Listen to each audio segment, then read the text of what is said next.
Baik, kembali dalam buletin awal ini dari World Trade Center Kuala Lumpur. Kita bercakap berkaitan dengan keadaan situasi politik yang kita depani sekarang ini. Dalam masa yang sama, kita juga mengharungi keadaan getir untuk kita melandaikan ataupun memutuskan rantaian COVID-19.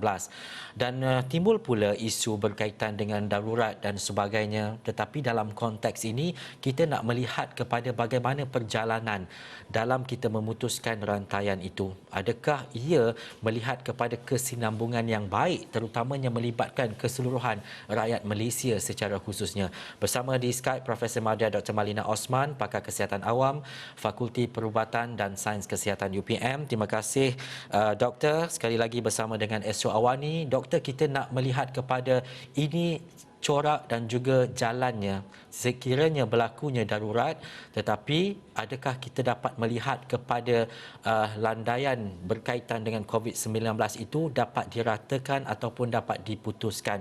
Bagaimana konteks kedua-dua ini dapat menstabilkan keadaan dan juga situasi semasa, Doktor?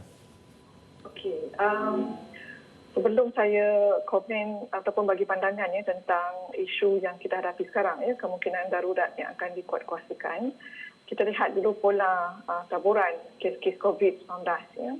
Pada masa ini, Sabah masih mencatatkan kes yang tinggi, 85% daripada kes-kes aktif berada di Sabah dan di Semenanjung dan di luar Sabah, Sarawak dan juga Labuan, kira-kira 15%.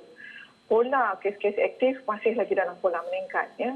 Memandang kepada keadaan di Sabah dan juga beberapa negeri di Semenanjung, kita jangkakan pola akan sedemikian walaupun PKPB telah dikuatkuasakan di Selangor, Putrajaya dan juga wilayah Persekutuan Kuala Lumpur.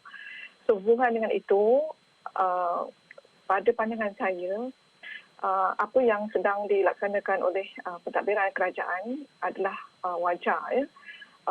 Memandangkan kita telah melalui pengalaman yang agak getir selepas pilihan raya negeri Sabah dengan peningkatan yang begitu mendadak dan sehingga sekarang kita masih mengambil masa untuk menurunkan kes-kes yang berlaku di sana.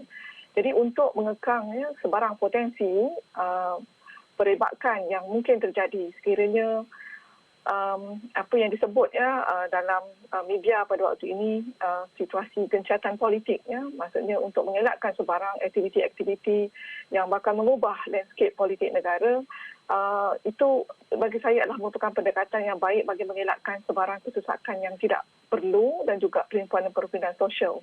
Sebab pada masa sekarang yang kita lihat ialah pola jangkitan, transmissibility ataupun kebolehjangkitan itu agak tinggi, melibatkan sejumlah individu. Dia bukan seorang dua orang tapi berpuluh-puluh bila terdapat dalam sesuatu kluster tersebut. Mungkin berkaitan juga dengan strain yang telah mengalami mutasi. Jadi sebarang risiko yang terpaksa ditanggung dengan setiap perhimpunan tu agak bagi saya susah untuk kita depani sekiranya langkah berjaga-jaga tidak diambil. Dan juga doktor, kalau nak bercakap berkaitan dengan Arnold dan boleh keberjangkitan itu, adakah sekarang kita berada dalam fasa yang baik ataupun bagaimana untuk memastikan keadaan ini lebih baik di masa akan datang? Tetapi bagaimana untuk kita memahami situasi ini supaya masyarakat pun faham dan juga menilai keadaan itu supaya bersama-sama untuk memutuskan rantaian ini? Pada pendapat saya, kalau kita tengok dari sudut epidemiologi, Arnold ataupun kadar kebolehjangkitan itu bukan satu-satunya indikator untuk memberikan kita kepastian suatu wabak itu sudah berjaya kita kekang ataupun tidak. Dia ada beberapa indikator yang lain, termasuklah juga kepatuhan masyarakat terhadap SOP yang dicadangkan, yang disarankan untuk dilakukan.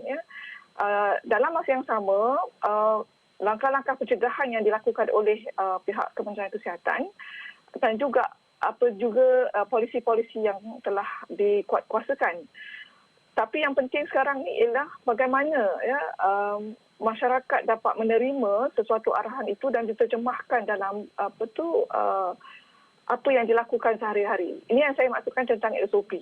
Kita nampak SOP itu mudah tapi komitmen ya untuk melaksanakan SOP itu dalam setiap tindakan tu, saya nampak di situ ada kekurangan. Ya. Masih ramai yang memandang enteng ataupun memandang mudah terhadap SOP sehingga menyebabkan mudahnya berlaku jangkitan di suatu tempat dan kluster-kluster tertentu.